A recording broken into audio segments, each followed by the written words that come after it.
You were untouchable for decades. Nobody even came close. Your economy, running the whole damn world. Your military, owning every ocean. Your dollar, straight up boss of global trade. But now, you wake up to headlines that make your gut twist. China's out here beating you in manufacturing, or chasing you in tech. They're building squads and deals without you. And the scary part?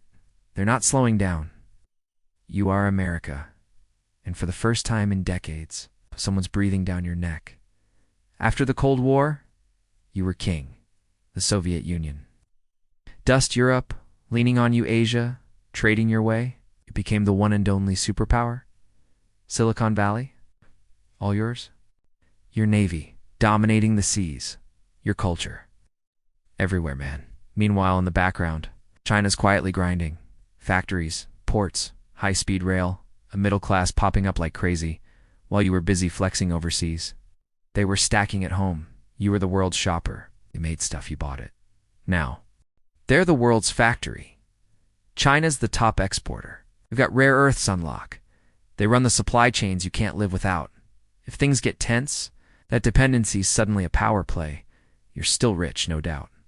But that lead is shrinking, and everyone's noticing. You're the OG innovator, AI chips, defense toys. But China's hot on your heels. 5G rolling out fast. EVs everywhere. Quantum tech popping. AI research going off the charts.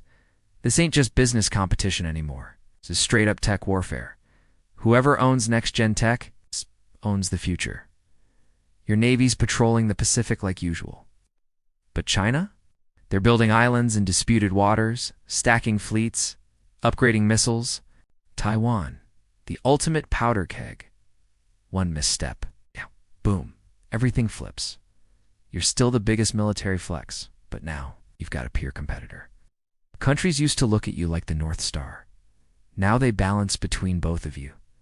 China invests in Africa, builds infrastructure in Asia, signs energy deals in the Middle East. Some nations don't want to choose sides, they want both. And that kind of chips away at your dominance, your biggest flex, not your tanks. It's your greenback. US dollar still runs global trade, but whispers are creeping in. Regional trade systems, financial experiments, they can't replace you yet. And you know it. For decades, you were untouchable. And now the world's asking, is America still number one? That question alone changes the game. Power ain't just muscle, it's perception. And perception, it's flipping. You're still strong, still innovating, still top dog. But now there's competition. This ain't about collapse, it's about adapting. The future won't be unipolar. It won't belong to just one superpower. The real question isn't, is China rising? It's this. How will you respond? Because you are America, and the world is watching. You're still powerful, still innovative, still dominant. But now you have competition. This isn't about collapse. It's about adaptation. The future won't be unipolar. It won't belong to just one superpower. The real question isn't, is China rising? It's this. How will you respond? Because you are America.